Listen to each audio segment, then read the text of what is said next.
Bismillahirrahmanirrahim. Alhamdulillahirabbil alamin. Allahumma salli wa sallim ala sayyidina Muhammadin. Alhamdulillah, bersyukur pada Allah Subhanahu wa taala, rahmatnya sampai sore ini masih kita manfaatkan. Dengan rahmat Allah, dengan karunia Allah, kita bisa berjumpa dengan sahabat, bisa datang ke Masjid Raya An-Nur, bisa pengajian dan melakukan berbagai hal-hal baik yang bermanfaat untuk dunia dan insya Allah bermanfaat untuk akhirat kita. Maka mari selalu bersyukur dengan setiap karunia dari Allah Subhanahu wa taala.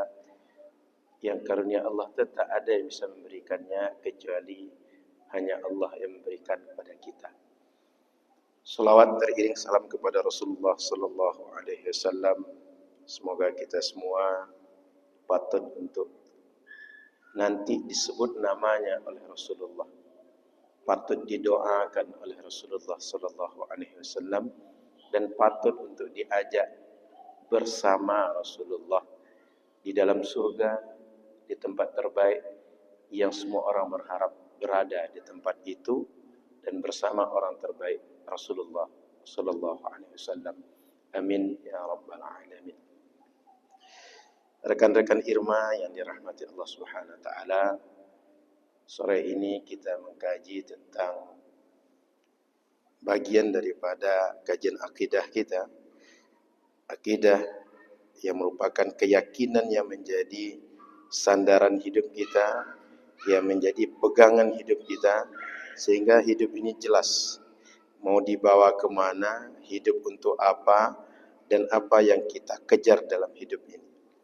Karena kalaulah kita tidak jelas hendak kemana, mau ngapain dalam hidup ini, maka kita bagai orang pusing yang tidak jelas akan satu tujuan apa yang hendak kita kejar.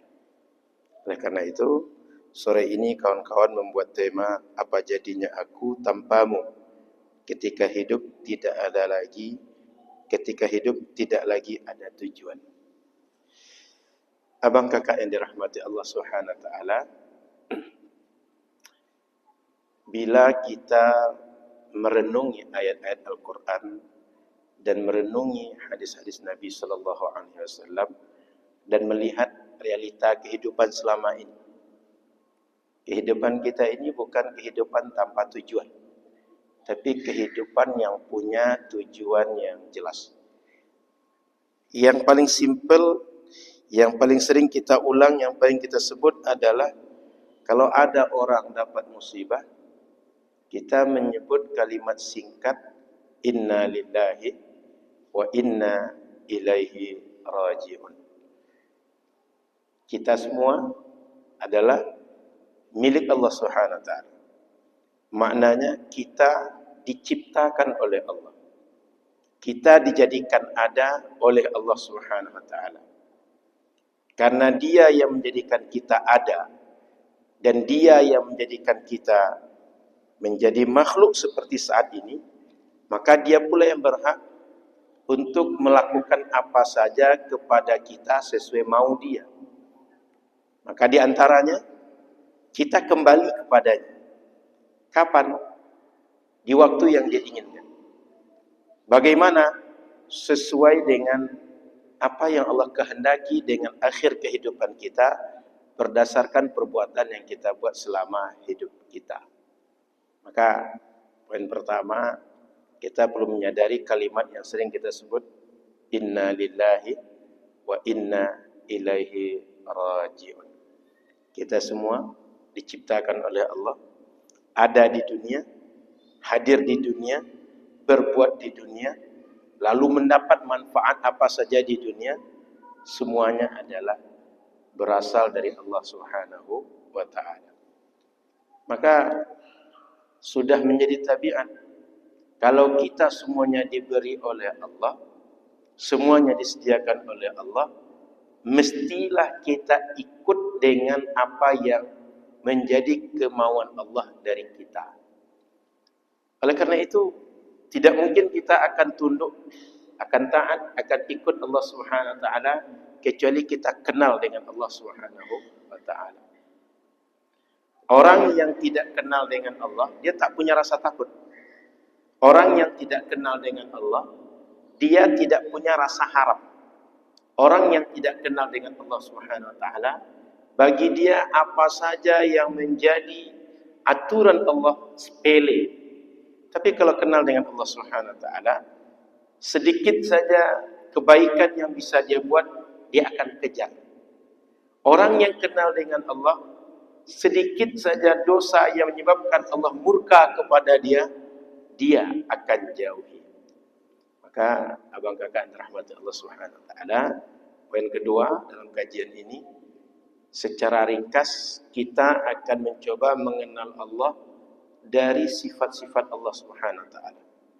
Yang selama ini kita menghafal Allah wujud qidam baqa mukhalafahu lil hawadits qiyamuhu bi nafsihi wahdaniyah qudrah iradah ilmu hayat sama basar kalam.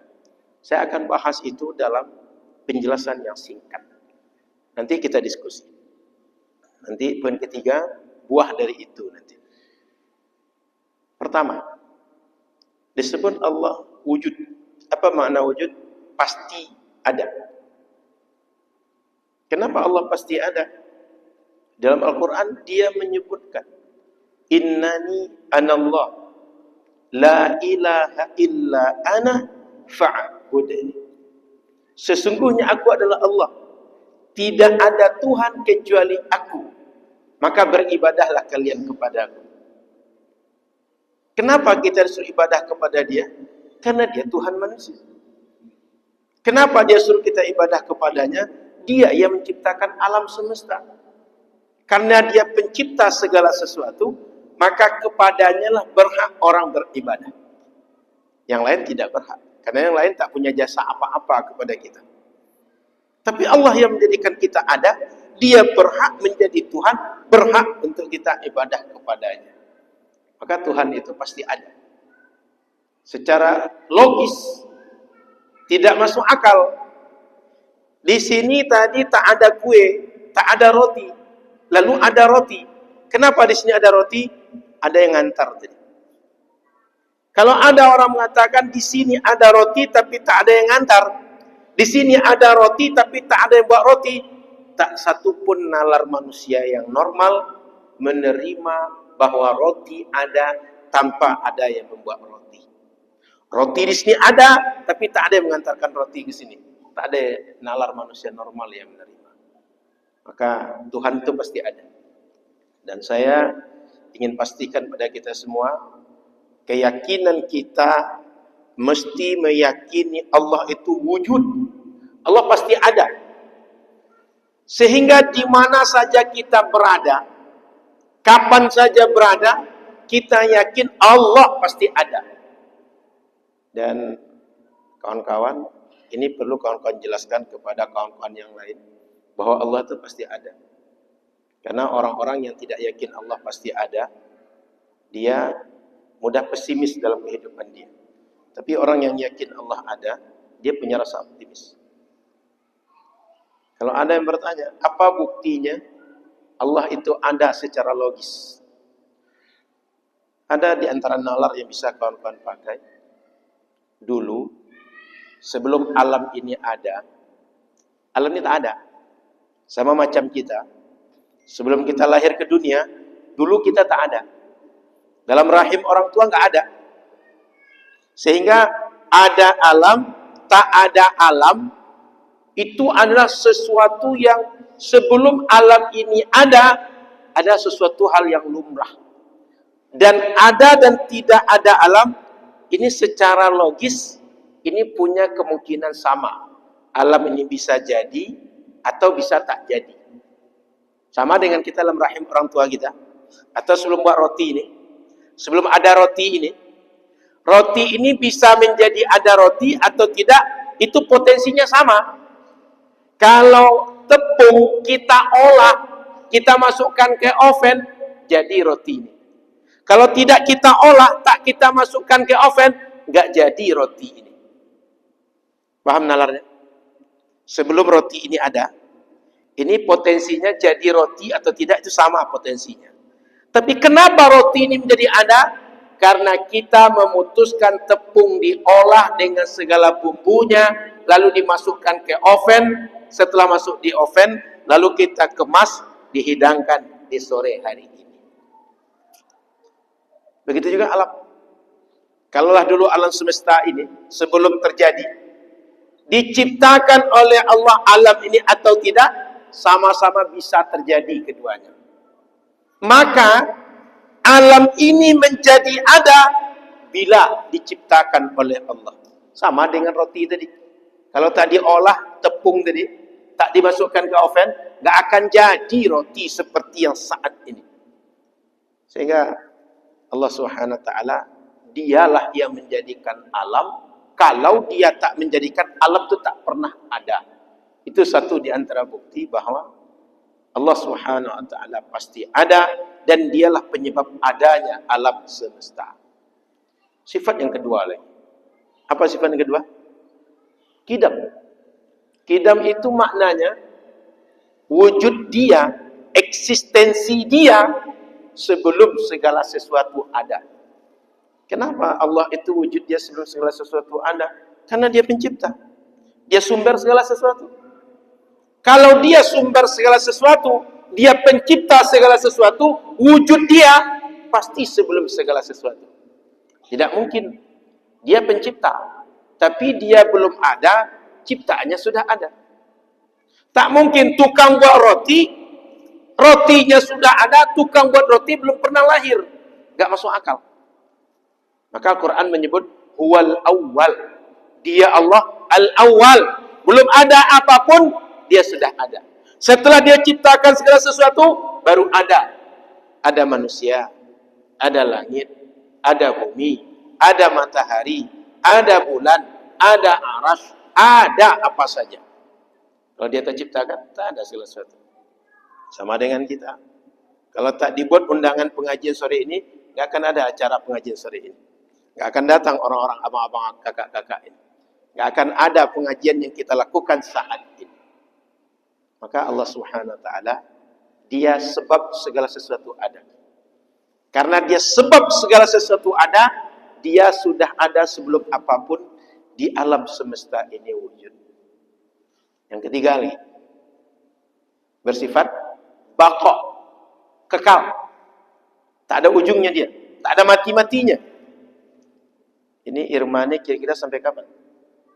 Periode pengurusannya 2027. Setelah 2027 masih ada?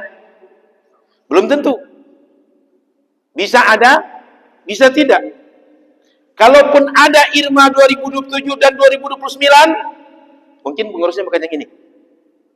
Tapi yang jelas, selain Allah semuanya ada ujungnya, ada akhirnya, ada matinya. Tapi Allah tak ada ujungnya, tak ada matinya. Maka siapapun kita, kalau kita yakin orang tua yang selama ini membiayai kita, kita cukup, kita tenang, ketahuilah orang tua itu ada matinya. Kalau selama ini yang sudah punya suami, selama ini yang menafkahi suami, yang menyediakan salah satu suami itu akan mati. Kalau selama ini ada abang, ada kakak, ada keluarga yang membiayai, yang menyediakan salah satu untuk kita, dia akan mati. Tapi ada yang tak mati. Fatawakkal 'alal hayyil ladzi la yamut. Yakinlah dan berpegang teguhlah, bersandarlah kepada Dia yang hai, selalu hidup, tak mati-mati. Kalau kita mati, jangankan mati fisik, sekarang sudah banyak orang mati sebagian fisik. Tahu mati sebagian fisik? Apa mati sebagian fisik itu? Tahu orang kadang badan kirinya tak bergerak lagi, kanannya tak bergerak lagi. Apa nama sakitnya itu? Stroke. Jadi nggak usahlah mati besar. Kulit kita kadang nampak ada kulit yang lepas dari badan kita, yang bisa kita korek-korek itu kulit mati. Jadi segala sesuatu di alam ini ada ujungnya, ada matinya. Kita punya Tuhan yang tak mati-mati. Kita punya Tuhan yang selalu ada. Beda dengan Tuhan yang lain. Tuhan yang lain, kalau dijaga Tuhannya ada. Kalau nggak dijaganya Tuhannya nggak ada.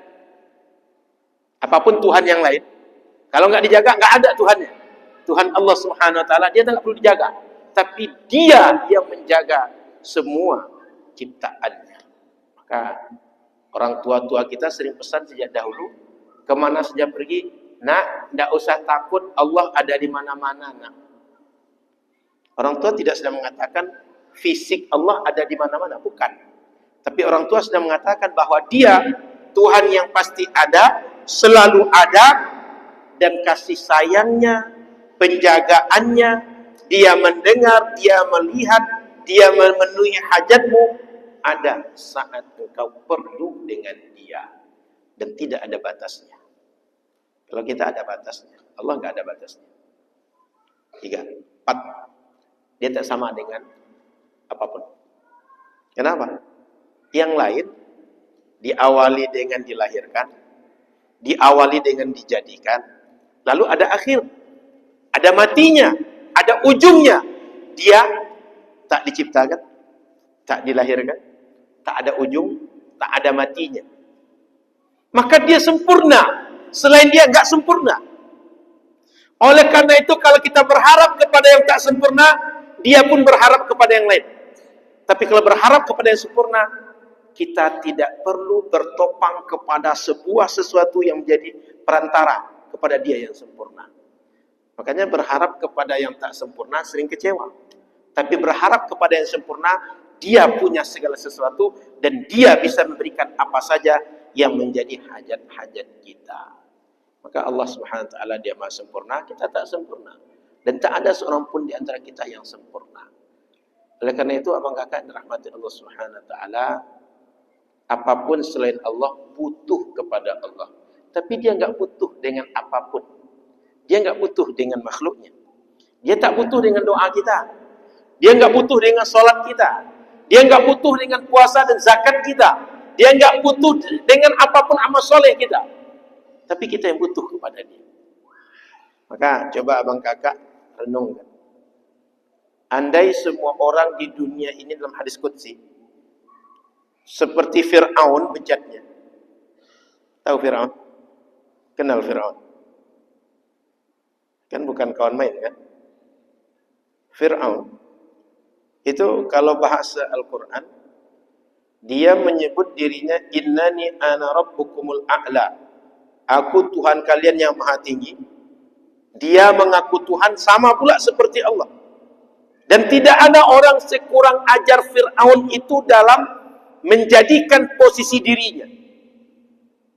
Andai semua orang seperti Fir'aun itu, tak ada yang mau ibadah kepada Allah, semuanya meninggalkan Allah, la yanqusu fi mulki syai'a. Kata Allah, enggak berkurang sedikit pun kebesaranku, kemuliaanku, kehebatanku, kesempurnaanku. Jadi Allah Subhanahu Wa Taala tak ada perlunya dengan kita. Dan bila ada orang taat seperti Nabi Muhammad semua, hebatnya seperti Nabi Muhammad semua, baiknya taatnya seperti Nabi Muhammad semua, la yazidu fi mulki syai'a. Tak akan bertambah, tak akan menjadi lebih kemuliaanku, kesempurnaanku. Sehingga ibadah itu semuanya balik manfaat untuk kita. Coba tengok. Ala bi dzikrillahi tatmainnul qulub. Dengan berzikir kepada Allah, hati menjadi tenang. Yang punya hati itu siapa? Orang yang berzikir. Bukan hati Allah. Tengok lagi yang kedua. Innas salata tanha 'anil fahsya'i wal munkar. Salat mencegah perbuatan keji dan munkar. Yang berbuat keji dan munkar siapa? Orang yang salat. Kalau dia salat, enggak buat keji dan munkar. Kalau enggak salat, buat keji dan munkar. Maka manfaat salat balik kepada orang yang salat. Tengok lagi. Ketika orang misalnya puasa, sumu tasihhu, kata Nabi, Puasalah kalian. Ketika kalian puasa, di antara manfaatnya tasihhu. Kalian sehat ketika kalian puasa. Siapa yang sehat itu? Orang yang puasa. Bukan Tuhannya orang yang puasa. Maka Allah Tuhan yang sempurna, Dia tak perlu kepada yang lain, beda dengan kita yang tak sempurna. Yang kelima, wujud qidam baqa, mukhalafatul hawadis, sudah qiyamuhu binafsihi. Dia eksistensinya tak perlu kepada apapun. Dia tak perlu adanya langit, tak perlu adanya bumi, tak perlu adanya arash, tak perlu adanya singgasana, tak perlu ada istana, tak perlu ada apapun. Tanpa ada apapun dia ada. Tak ada siapapun dia ada. Belum ada apapun, belum ada siapapun dia ada. Quran menyebutnya Allahus Samad. Kepadanya berharap segala sesuatu dan dia tak berharap pada apapun selain dia. Quran menyebutnya Allahu la ilaha illa huwal hayyul qayyum. Dia wujudnya tak tergantung pada yang lain, sehingga dia lam yulad, dia tak dilahirkan, dia tak diciptakan, dia tak dijadikan ada oleh selain dia. Maka Allah Subhanahu wa taala, dia Tuhan yang dia tak bergantung kepada apapun, tapi selain dia bergantung kepadanya. Maka orang-orang yang kenal dengan Allah Subhanahu wa taala, dia akan yakin dalam hidupnya, akan tenang dalam hidupnya, akan optimis dalam hidupnya, akan berharap kepada Allah Subhanahu wa taala, karena Allah adalah Tuhan yang dia tak perlu kepada apapun, tapi semua perlu kepada dia. Dan ketika semua orang perlu kepada dia, dia mengatakan kepada dirinya, inni qarib, aku ni wahai hambaku dekat dengan kalian. Ujibu da'watad da'i idza da'an. Kalau ada yang berdoa, kalau ada yang meminta, kalau ada yang mencari, kalau ada yang punya hajat, inni qarib, aku dekat, kata Allah Subhanahu wa taala. Dia bukan Tuhan yang jauh di atas arasy, bukan Tuhan yang tak kenal dengan kita, bukan Tuhan yang tak melindungi kita, bukan Tuhan yang tak menjaga kita, tapi Tuhan yang mengatakan dirinya inni qarib. Bahkan dia adalah Tuhan yang menyebut dirinya nahnu aqrabu ilaihi min hablil warid. Aku adalah Tuhan yang lebih dekat daripada urat nadi mereka sendiri. Maknanya Allah Subhanahu wa taala, dia Tuhan yang bisa mengetahui kita, menjaga kita, memberikan rezeki, menunaikan hajat, menyelesaikan urusan kita kapan saja kita perlu dengan dia. Maka abang kakak rahmat Allah Subhanahu wa taala, dia Tuhan yang tak perlu dengan apapun, tapi semuanya perlu dengan dia. Kita pun perlu dengan dia. Yang keenam, Allah menyebut tentang dirinya, Qul huwallahu ahad. Dia adalah Tuhan yang esa. Wa ilahukum ilahu wahid. Dia Tuhannya ahad, esa. Dia ketika memberikan apa saja hajat kita, ketika memberi kehendak apa saja kepada kita, dia enggak bergantung dengan yang lain. Dia enggak perlu kompromi dengan Tuhan lain. Dia enggak perlu berkompetisi dengan Tuhan lain. Maka ketika kita minta, dia mau, dia wujudkan apa yang kita minta. Dan enggak perlu minta pendapat yang lain. Kita kalau di Irma mau buat acara, itu ketua kalau enggak musyawarah dengan anggota, bisa-bisa acara itu ketua saja yang punya acara sendiri. Dia buat acara sendiri, dia yang hadir sendiri, dia yang LPJ sendiri. Kalau enggak ada yang ikut membantu panitia, enggak akan bisa kita buat sebuah acara, apalagi acara besar. Tapi Allah Subhanahu wa taala, dia enggak butuh panitia. Dia enggak butuh organisasi. Tapi segala sesuatu bagi dia sangat mudah dia wujudkan. Bahkan di dalam surat Yasin, kalau abang kakak masih biasa baca surat Yasin, Allah sebutkan innama amruhu idza arada syai'an ay yaqula lahu kun fayakun. Innama qauluna li syai'in idza aradnahu an naqula lahu kun fayakun. Ada dua ayat. Allah kalau mau segala sesuatu ini kita ingin dan Allah mau, bagi Allah kun fayakun. Ini rata-rata masih jomblo nih, yang abang-abang. Kakak-kakak masih single juga rata-rata. Hah? Kalau Allah mau mempertemukan dua hati yang berbeda, ini mudah bagi Allah. Tiba-tiba hadir di pengajian weekend baper di hari Ahad. Kayak kenal abang itu gitu. Nampaknya berdesir juga hati dengan abang itu. Nah itu cerita sudah bisa aja berujung kepada pelaminan itu. Pada awalnya cuma berjumpa sekilas ketika weekend baper. Itu juga kakak itu kok nampaknya lembut betul gitu. Kok sopan betul.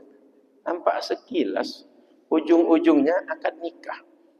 Itu sangat bisa. Oleh karena itu Allah Tuhan kita, Dia Tuhan yang maha sempurna. Tak ada Tuhan yang seperti itu kecuali Dia. Tak ada Tuhan yang bersifat wujud, qidam baqa, mukhalafatul hawadis, qiyamuhu binafsihi, wahdaniyah, kecuali Dia. Boleh dicek nanti siapapun yang selama ini mengkaji tentang agama, yang agama itu punya Tuhan, coba cek, buat perbandingan, ada enggak agama lain yang punya Tuhan, Tuhannya punya sifat yang 6 tadi. Wujud, qidam, baqa, mukhalafatuhu lil hawadis, qiyamuhu bi nafsihi, wahdaniyah. Enggak ada Tuhan yang punya sifat seperti itu. Baru 6. Kita sampai jam berapa Bang Nasid? Sampai Isya atau sampai Maghrib? Hah? Oh, sampai Maghrib. Oke, baik. Nanti kita ada diskusi atau tidak ada diskusi? Ada diskusi. Baik, saya sampaikan sedikit lagi sudah kita diskusi. Sudah itu kata Allah Subhanahu wa taala dalam banyak ayat dan hadis Nabi, Allah menyebut tentang dirinya, Dia punya sifat, ada qudrah, ada iradah, ada ilmu, ada hayat, ada sama, basar, kalam. Saya cukupkan dengan yang 7 ini tambahan. Apa makna qudrah itu? Qudrah itu Dia Tuhan yang mampu menjadikan yang tidak ada menjadi ada. Sehingga tadinya kita tak ada rezeki menjadi ada rezeki, Dia bisa menciptakan. Tadinya kita tak punya pasangan menjadi ada pasangan, Dia bisa menciptakan. Makanya setelah sholat di antara zikir yang biasa kita baca, La ilaha illallah wahdahu la syarikalah lahul mulku wa lahul hamdu yuhyi wa yumitu wa huwa ala kulli syai'in qadir. Dengan kudrahnya saya yang tak ada rezeki hari ini bisa jadi ada rezeki. Dengan kudrahnya yang hari ini saya tidak bisa mendapatkan apa hajat saya bisa mendapatkan hajat saya. Sudah itu iradah. Iradah itu bahasa kita berkehendak. Bahasa akidahnya, Dia yang mengkhususkan kita mendapat satu nikmat atau satu yang boleh terjadi di antara berapa yang boleh terjadi dengan kita.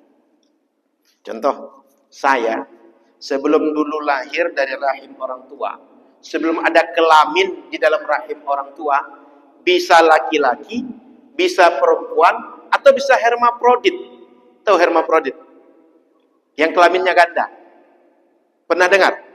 Kalau dalam fikih, al-khuntha. Yang repot mengkajinya, al-khunthal mushkil. Enggak tahu kita mana yang aktif. Ini mau dibilang laki-laki atau perempuan? Enggak tahu kita. Tapi dengan iradah Allah, saya dijadikan laki-laki. Kakak-kakak itu dijadikannya perempuan. Dengan iradah Allah, saya jadi guru. Abang kakak, mungkin ada yang jadi pengusaha, mungkin ada yang pegawai kantor, mungkin ada yang PNS, mungkin ada yang dokter, mungkin ada yang perawat. Dia sudah memberikan kepada kita kotak-kotaknya. Ini jadi ini, ini jadi ini, ini jadi ini, ini jadi ini, ini jadi ini. Maka kita tinggal mengenali. Kira-kira Allah ini maunya kita jadi apa? Jadi siapa? Maka bacalah potensi diri. Mapping diri kita. Setelah kita mapping, di situ kita akan tahu ini potensi dasar saya, Allah ciptakan saya. Potensi dasar itu nggak akan berubah abang kakak. Saya diciptakan Allah jadi siapa, mengisi pos apa, itu bagaimanapun ke depan saya akan di situ. Kalau saya diasah sesuai kemampuan itu, sesuai pos yang akan ditempatkan itu, saya jadi orang unggul di situ. Tapi kalau saya tak diasah sesuai dengan potensi itu, saya tak akan jadi orang unggul. Sama dengan kita punya bilah pisau. Dia memang untuk menggoroh leher kambing atau sapi untuk kurban. Kita asah.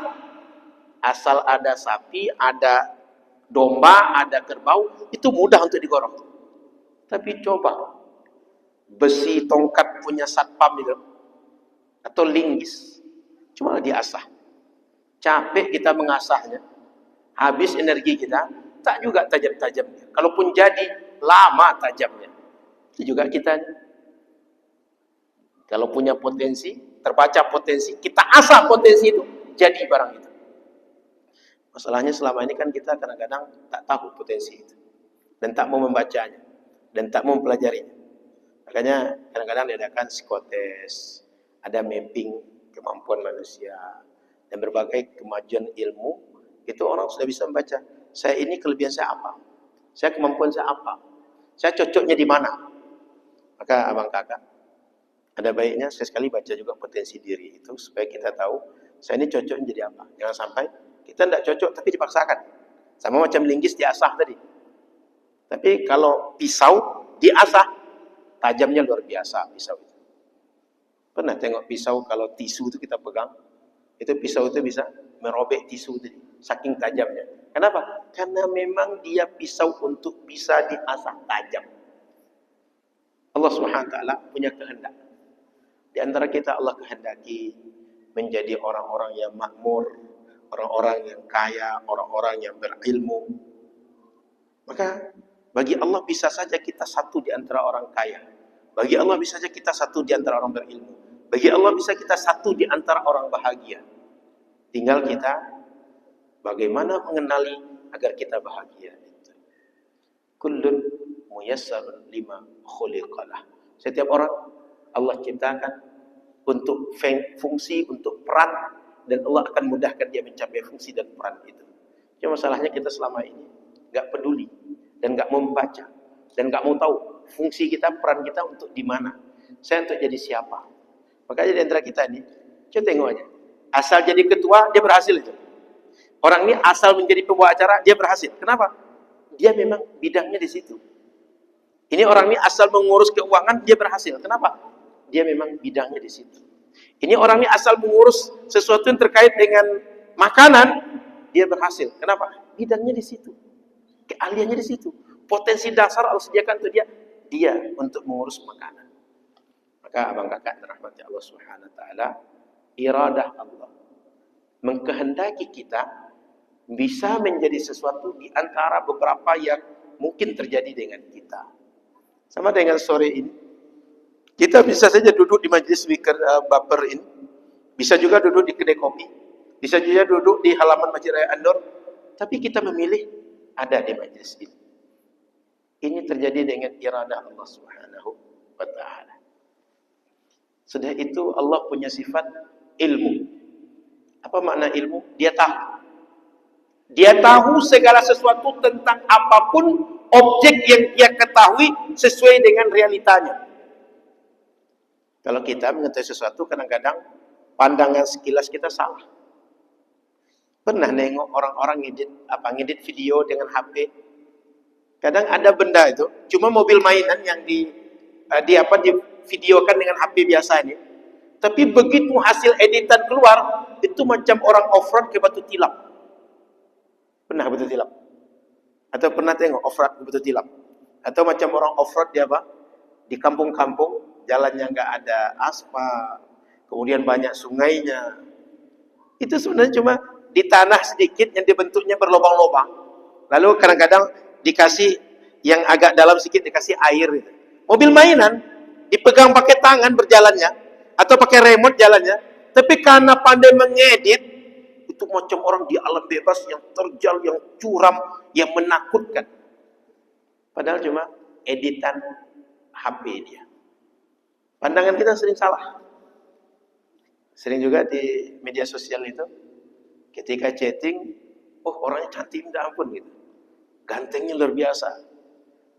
Mobilnya bagus, kaya, segala macam. Pas berjumpa, rupanya sendal jepit. Wajahnya macam bulan yang terbit jam 6 pagi. Tahu, bulan terbit jam 6 pagi. Bulan kesiangan. Pucat. Banyak pula di situ ada lembah dan gunung. Banyak jerawatnya. Banyak tambal sulam di wajah dia. Dipoto, glowingnya minta ampun. Kenapa? Bisa diedit. Allah Subhanahu wa taala tahu segala sesuatu. Dia tahu real apa yang dia ketahui, dan tak ada yang tersembunyi dari pengetahuan Allah Subhanahu wa taala. Kita di mana saja berada, mau seorang diri, mau bermain HP atau di kamar kita yang gelap, dia tahu apa yang kita buat. Bahkan dalam gambar hadis Nabi itu ada satu hadis, andaikan ada semut hitam di malam yang gelap, di padang pasir yang tak ada cahaya di situ. Tapi yang padang pasir luas, tak ada cahaya di situ. Sedang gelap. Kemudian semut hitam. Kita jangankan gelap, semut hitam. Sedang terang, semut hitam tak nampak oleh kita. Ini di padang pasir tak ada lampu. Gelap, semut hitam. Allah tahu apa yang dilakukan oleh semut hitam itu. Apalagi kita. Maka Allah Subhanahu wa taala bersifat ilmu, tahu dengan apapun yang dilakukan dengan siapapun makhluknya. Sudah itu dia bersifat hayat, dia pasti hidup. Dia bukan Tuhan yang seperti kalau kita tengok di bundaran-bundaran Jalan Pekanbaru ada patung, ada beberapa ikon-ikon. Dia bukan macam itu. Dia ada tapi tak berdaya. Dia ada tapi tak bisa mengapa. Tuhan adalah hidup. Sehingga dia tahu kita. Dia berkehendak terhadap kita. Dia berkuasa terhadap kita. Dan dia Allah Subhanahu wa taala mampu mewujudkan apa menjadi hajat kita. Kemudian dia Allah Subhanahu wa taala bersifat sama. Dia dengar. Dia tahu apa saja yang ada pada makhluknya. Tak hanya Allah Subhanahu wa taala tahu malaikat sekitar dia, para nabi dan rasul, tapi semuanya dia tahu dengan sifat sama. Basar, lihat. Dia lihat semua makhluk. Dia tahu keadaan makhluknya dengan basar dia, dengan melihat dia. Kalau kita banyak yang tidak kita tahu. Lalu sudahlah banyak tidak kita tahu, sering bicara tanpa dasar kita tahu. Sehingga ketika bicara sering kita bicara itu ngelantur. Bicara itu ngawur. Kenapa? Tidak berdasar. Tapi Allah Subhanahu wa taala, dia tahu betul dengan kita, tahu betul hajat kita, tahu betul kita akan bagaimana, tahu betul apa menjadi kendala hidup kita, sehingga dia ciptakan segala sesuatu yang menjadi hajat kita bahkan sebelum kita semua ada. Begitulah Tuhan itu yang Bismillahirrahmanirrahim. Setiap saat, setiap salat kita baca namanya dan kita sebut sifatnya, bersifat Rahman, bersifat Rahim. Dan kita ulang 2 kali, Ar-Rahmanir-Rahim. Sudah itu dia Allah Subhanahu wa taala bersifat kalam. Dia berfirman. Dia menyuruh, dia melarang. Ini kerjakan, itu jangan kerjakan. Dia bahkan tidak sekedar menyuruh melarang, tapi ngasih tahu, kalau kamu kerjakan yang aku suruh, aku tunggu dengan surga. Dan kalau engkau lakukan yang aku larang, aku tunggu dengan neraka. Sehingga Allah Subhanahu wa taala sudah menjadikan, sudah menjelaskan kehidupan ini yang perlu kalian ikut, ini jangan. Ini harus kalian lakukan, ini jangan. Maka dia Allah Subhanahu wa taala, dia Tuhan yang berkehendak terhadap kita. Dia yang mampu menciptakan apa saja yang kita mau. Dia Tuhan yang tahu dengan kita. Dia mendengar kita, dia melihat kita, dia ngasih tahu bahwa kita ini di akhirat akan dirahmatinya, akan dimasukkan ke surga, dan akan dimuliakan dia di akhirat nanti. Itulah Tuhan kita, Tuhan Allah, yang dia bukan sekadar Tuhan, tak bisa ngapa-ngapain kepada kita. Dia Tuhan Allah Subhanahu wa taala, bukan Tuhan yang sekedar kita sebut, tapi Tuhan yang pasti ada, dan dia melakukan apa saja yang menjadi kebutuhan dan hajat hamba-hambanya untuk hidup selama dia hidup di dunia, dan dia akan penuhi yang menjadi hajat kita. Setelah itu di akhirat dia akan balas dengan balasan kebaikan-kebaikan untuk kita. Terakhir, yang ketiga, kita bila kenal dengan Allah Subhanahu wa taala, maka kita tenang hidup ini. Kita kalau tak kenal dengan Allah, kita tidak tahu Allah itu ngapain kepada kita, dan kita bisa minta apa kepada dia. Oleh karena itu, kalau kita kenal dengan Allah Subhanahu wa taala, kita akan tenang. Orang kalau tenang, dia akan bahagia. Bahkan sebelum tenang itu, kita yakin. Kenal, yakin. Yakin, tenang. Tenang, bahagia. Tapi kalau tak kenal, kita tak akan yakin dengan Allah. Kalau tak yakin, tak akan tenang. Kenapa orang-orang kaya itu dia tenang masalah duit? Dia yakin, duit dia banyak. Sehingga ketika dia yakin duit banyak, kalau apapun yang terkait dengan duit, dia nggak risau. Kita kenapa?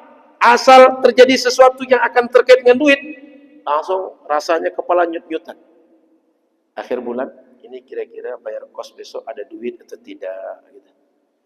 Kira-kira bulan depan mak bapak ngirim duit atau tidak? Gitu. Kenapa? Tak yakin duit itu akan datang. Tapi kalau yakin, nggak akan cemas. Coba aja, kalau ada kawan kita di rekening dia, itu untuk setahun itu sudah jelas adanya. Tinggal tiap bulan turunnya, bulan ini 500, bulan besok 500, bulan satu lagi 500. Itu dia tiap bulan tenang. Kenapa? Sudah yakin. Sudah ada yang jelas anggarannya. Tinggal dia ambil. Sama kayak orang Irma nih.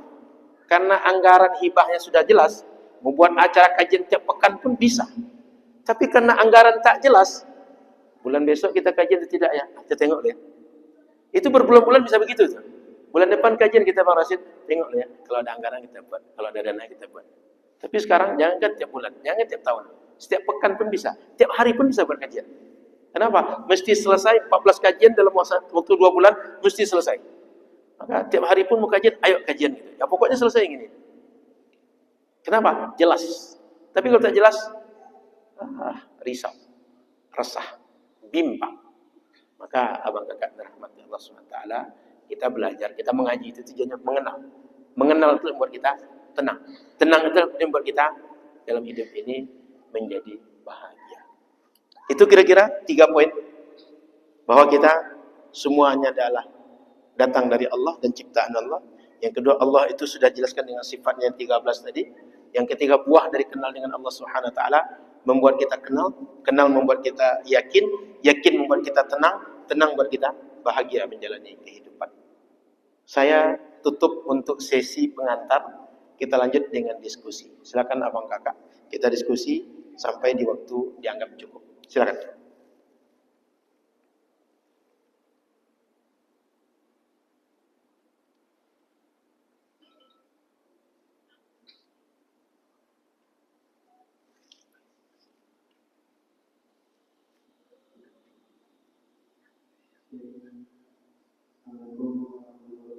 Assalamualaikum warahmatullahi wabarakatuh. Silakan. Siap.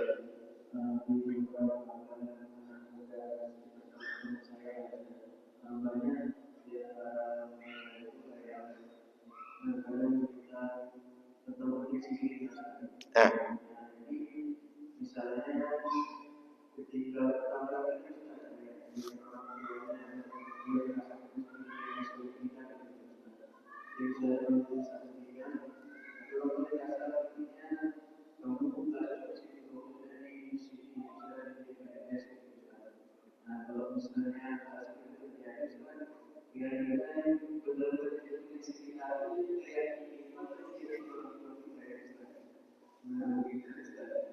Pertanyaannya adalah, orang tak tahu ribut dengan orang tak tahu, apa hasilnya kira-kira? Paham maksud saya? Orang nggak tahu dengan orang nggak tahu, kalau ribut hasilnya kira-kira apa? Nggak ada ujung, hanya bertengkar aja. Tapi kalau yang tahu dengan yang tidak tahu, yang tahu menyelesaikan masalah. Contoh, saya luka, dibawa ke dokter. Apa kata dokter? Oh, kalau ini coba baringkan dia di atas apa? Di atas dipan, dah nanti saya selesaikan. Tapi coba terjadi kecelakaan, orang nggak tahu, kemudian datang ramai-ramai, semuanya pada nggak tahu mau diapakan orang luka nih. Kira-kira apa yang terjadi? Itu 3 jam bisa berdebat itu. Kita bawa ke sana, bawa ke sini, bawa ke sini. Cuma berdebat aja. Tapi nggak akan selesai luka orang tadi. Darah banyak juga keluar gitu. Tapi ada dokter, jangankan 3 jam, 5 menit pun bisa selesai orang luka tadi. Kenapa? Orang tahu. Sehingga ketika kita punya potensi, orang tua menganggap kita punya potensi, sebagai penyelesainya, lakukan ujian potensi. Contoh, sekarang kan banyak nih, datang ke psikolog, kemudian buat tes-tes IQ segala macam yang memang sudah ada lembaga-lembaganya. Sehingga kita tidak rajman bil ghaib, tidak sekedar berasumsi. Asumsi tak ada dasar. Tapi betul-betul berdasarkan ada dasar-dasar berpikir logisnya. Saran saya begitu, Pak. Karena kenapa? Orang tua kita boleh jadi memang kenal dengan potensi kita, boleh jadi karena ini kayaknya. Itu. Yang terjadi begitu. Maka kalau ingin dapat solusi yang betul-betul solusi, buat mapping kemampuan kita, datang ke lembaga-lembaganya. Kalau ada duit. Kalau tak ada duit, mungkin kawan-kawan kita ada yang punya kepakaran. Ini kan abang-abang ini kan satu jurusan semua. Ada yang psikolog, ada yang jurusannya konseling, ada yang jurusannya mungkin bidang-bidang yang lain. Tinggal kita diskusi dengan kawan-kawan kita. Tapi secara logis adalah orang nggak tahu kalau ribut dengan orang nggak tahu nggak ada solusi. Tapi orang nggak tahu kalau berbicara dengan orang tahu, atau di antara orang tidak tahu ada yang tahu itu menyelesaikan masalah. Tak ada ilmu dengan ada ilmu nggak akan sama. Ilmu menyelesaikan yang tak ada ilmu tadi. Kira-kira begitu, Bang. Cuma bagian dari adab yang diajarkan agama, dengan orang tua mesti diperlakukan dengan baik. Artinya berbeda pun kita dengan orang tua tak ada masalah. Tinggal kita komunikasikan dengan adab yang terbaik dengan orang tua kita. Wallahu a'lam. Gitu. Silakan.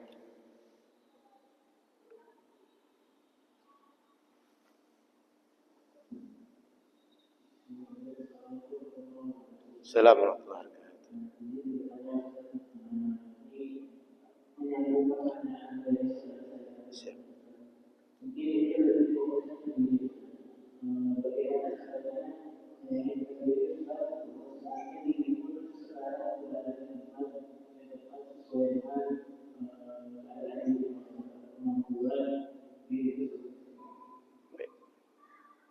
kita, kalau guru-guru kami itu pesan begini, kita itu tak usah menganggap bahwa posisi orang itu lebih baik daripada posisi kita.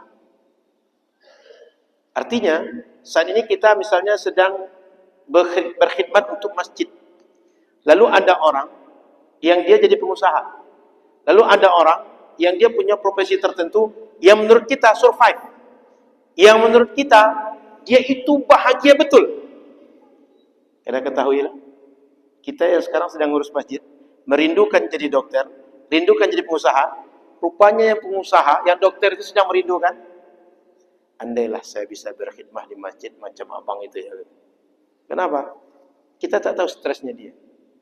Kita tak tahu bagaimana setiap hari jantungnya berdegup kencang dibanding kita tak pernah berdegup jantung kita.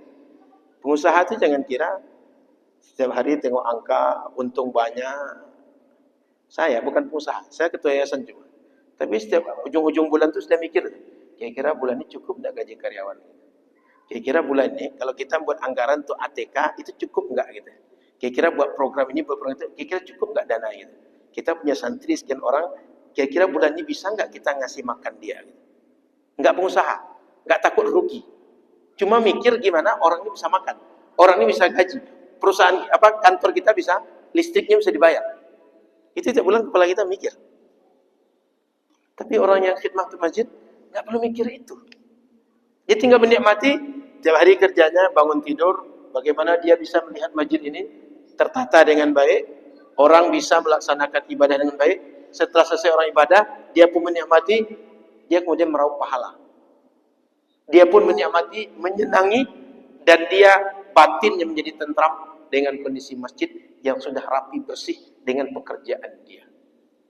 Dokter, belum lagi kalau ada dokter yang diamuk oleh keluarga pasien. Belum lagi dokter yang ketika dia salah analisa, dia nanti diadukan ke Majelis Kehormatan ID dan segala macam. Belum lagi nanti dia membuat laporan, buat diagnosa, nggak diterima BPJS. Oh, banyak stres. Pengusaha, belum lagi saham dia naik turun. Ketika dia memproduksi, bahan mentah nggak datang. Padahal janji sudah clear dengan para klien bahwa barang datang besok, bentuknya begini. Bahan mentah nggak datang. Mau produksi, listrik mati. Mau produksi, mesin rusak. Ujung-ujungnya stres. Apalagi hutang sudah menumpuk, tuntutan banyak, biaya keluarga banyak, kemudian di rumah ada masalah, badan pula sakit, luar biasa.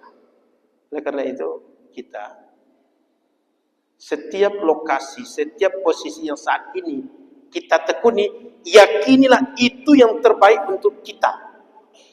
Dan tidak usah menganggap, dan tidak usah mendambakan, andai saya seperti si fulan. Karena si fulan pun sudah mendambakan, andai saya seperti dia. Itu terjadi real dalam kehidupan kita.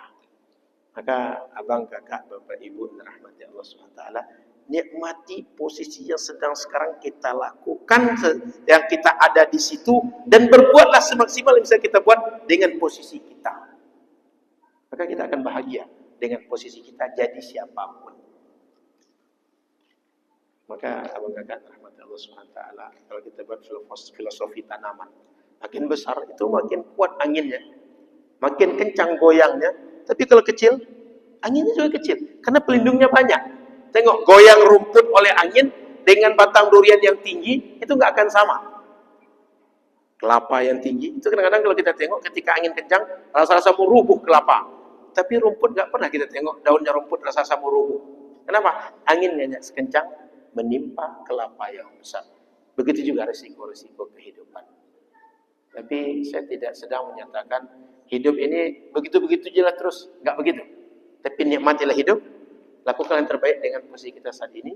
Ke depan insya Allah akan banyak yang bisa kita buat dan lebih baik dari apa yang bisa kita buat dari saat ini. Karena sudah menjadi tabiat Allah Subhanahu Wa Taala, hamba-hamba yang baik selalu dikasih dengan balasan yang terbaik. Maka oleh karena itu tidak sedikit orang yang dari awal dia nampak biasa-biasa, kurang beruntung, tapi ke depan Allah bukakan banyak karunia yang tak pernah diduga oleh dia. Allahu a'lam. Ada lagi? Cukup? Kakak-kakak? Cukup? Perempuan itu jangan ditanya, karena jawabannya hanya diam. Kalau sudah diam, bismillah, datanglah ke orang tuanya. Betul kan?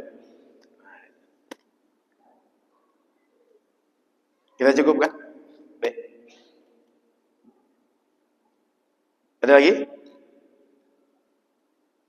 Oke, kalau tidak ada kita cukupkan. InsyaAllah kita sambung di waktu yang lain. Mudah-mudahan bermanfaat. Mudah-mudahan kita semua makin lama makin menikmati kehidupan. Makin lama makin kenal tabiat kehidupan.